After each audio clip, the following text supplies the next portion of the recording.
à votre serveur. Où sont leurs programmes? Ça suffit!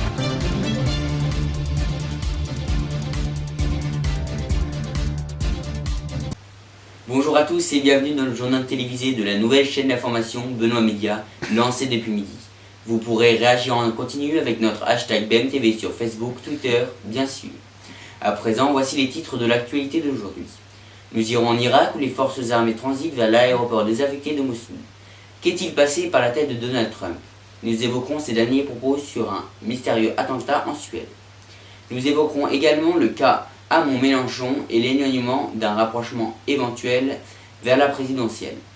Nous parlerons du récent voyage de Marine Le Pen au Liban qui a rencontré le chef du conseil Saad Hariri.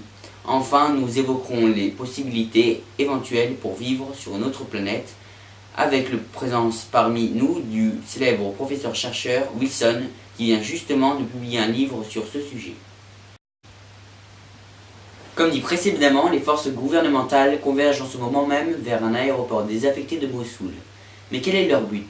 C'est en réalité la première étape de la reprise de la partie sud-ouest de Mossoul, actuellement aux mains de l'État islamique.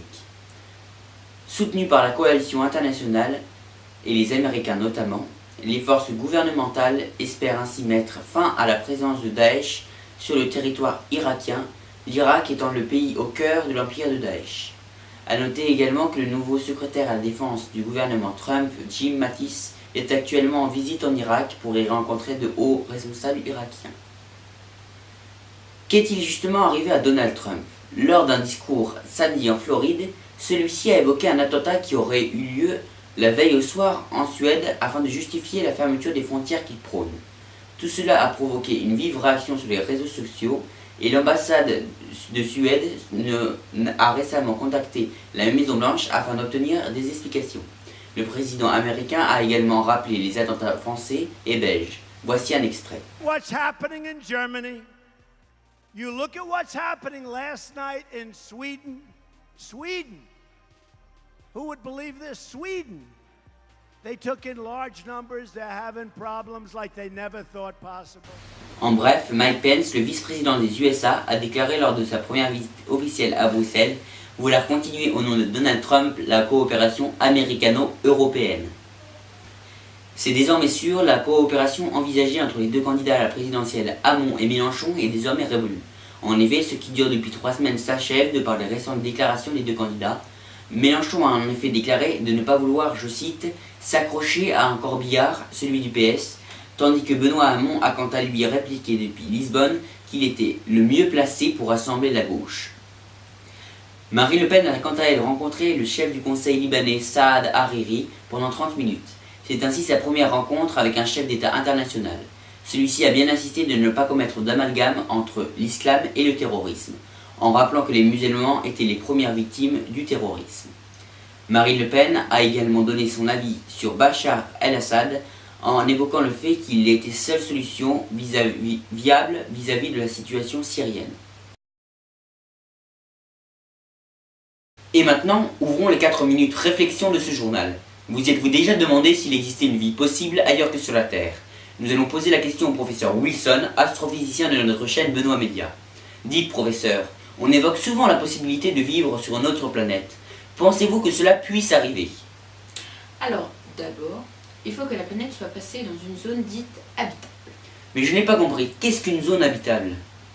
La zone habitable est la zone dans notre système solaire où les conditions nécessaires à la vie sont réunies. Il faut impérativement une température ni trop chaude ni trop froide qui permettra d'obtenir de l'eau liquide. Mais où est cette zone dans notre système solaire?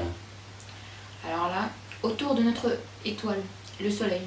Elle s'étend sur une zone qui commence juste après Vénus et se termine après Mars. Est-ce qu'il y a des frontières pour délimiter cette zone?